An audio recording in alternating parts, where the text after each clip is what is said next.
come è stato citato Pozzolo, no, mi aggancio subito. Ciao. Io guardo il bicchiere mezzo pieno, nel senso che si parlava prima dei piani generali del traffico. Già il fatto che molti comuni si siano dotati 2 o 3 anni di piano generale del traffico è già un fatto, a mio parere, positivo, perché io credo che questi processi, quando si parla di viabilità, molto bene ha spiegato Ugano, attenzione, non viabilità, meglio focalizzare il termine mobilità, è già un passo in avanti, perché io credo che siano dei processi molto lunghi questi qua, perché tendenzialmente nel passato, togliamo pure tendenzialmente nel passato, si ragionava tutto sempre nel breve periodo, quando si ragionava di viabilità. Il termine mobilità nel passato era assolutamente assente, si parlava esclusivamente di viabilità, si parlava di asfaltatura, tutti questi aspetti qua. Adesso l'attenzione è spostata su altre in effetti situazioni, insomma, anche perché ci sono altri tipi di mezzi al di là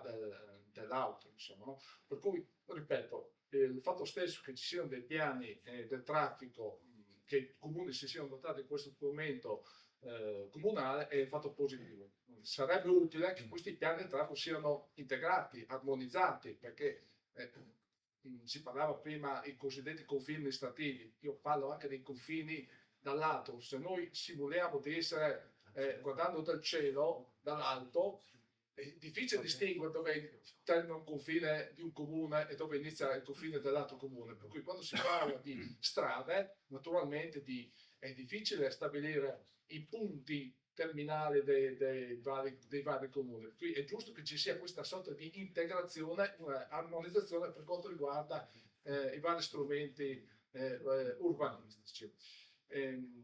Ci sono, aggiungo questo, un altro contributo, con Ivano ci siamo confrontati in questo esempio virtuoso per quanto riguarda la ciclabile che scenderà da Piazzale Cella fino a Cagnaco, che è quella ciclabile che alla fine servirà a quel numero tendenzialmente di persone che sono della cosa, praticamente che lavorano della cosa, tutto quel giro lì, perché Federico ha parlato prima di 9.000 persone che lavorano nell'ambito della cosa. Ecco, quel percorso lì che collegherà Piazzale Cella appunto con Cagnaco e poi successivamente in zona industriale altinese è un percorso importante, un percorso di armi importante, perché lì i mezzi corrono a tutte le ore del giorno e della notte.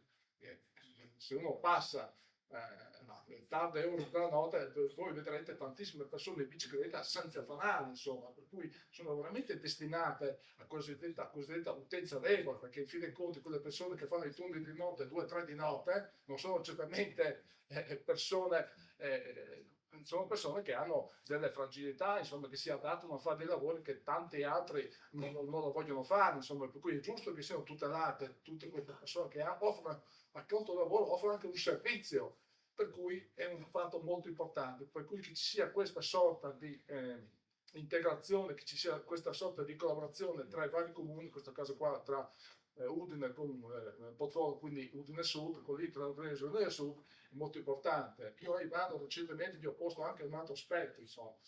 Visto che ormai abbiamo concluso in questi giorni l'iter per quanto riguarda il tangenziale sud, dopo 52 anni probabilmente siamo al punto finale, insomma, no? Un progetto nato nel 1974, la settimana scorsa siamo stati in regione, io il mio sindaco, insieme agli altri comuni, insieme ad altri 41 enti istituzionali che sono stati invitati per la chiusura della conferenza dei servizi, siamo quasi terminati. Come probabilità nel 2027 ci sarà la cantierizzazione della tangenziale sud. Cosa voglio dire? La tangenziale sud comporterà sicuramente un aumento di traffico, soprattutto lungo l'asse di via Pozzolo, insomma. Tendenzialmente dai dati che ci sono stati forniti da nord a sud più che da sud a nord, perché lì ci sarà la Terenzano, la famosa bretella che uno sale, poi va verso la Pontevana o va verso il Goziano. Allora, i dati sono del 74 o quelli aggiornati? I dati di che anno sono del 74? Ma siamo in fino in ritardo per quanto riguarda i flussi del traffico, però il dato certo è che sicuramente ci sarà un aumento di traffico, perché è un dato oggettivo, perché c'è una convenienza non da poco a scendere a Terenzano per salire su questa bretella, poi percorrere la tangenziale sud, sia per andare verso est sia per andare verso ovest. Voglio dire che ci sarà sulla strada regionale 353 in effetti un aumento del traffico, e quindi si tratterebbe anche di potenziare un percorso alternativo lungo questo asse qua. Esiste il pezzo da Pozzuolo fino a Giuliano, ma è il munco da Giuliano fino a salire a Udine, per cui c'è da cercare fino a via Pozzuolo lì. E si tratta di collegare proprio in virtù di mettere in sicurezza questo aspetto qua. Concludo il mio ragionamento per dire che sono sempre più necessari questi confronti, perché veramente la mobilità è di tutti ed è opportuno che i confronti fra le amministrazioni comunali, ma anche tra i cosiddetti portatori di interesse, siano sempre più frequenti. Grazie.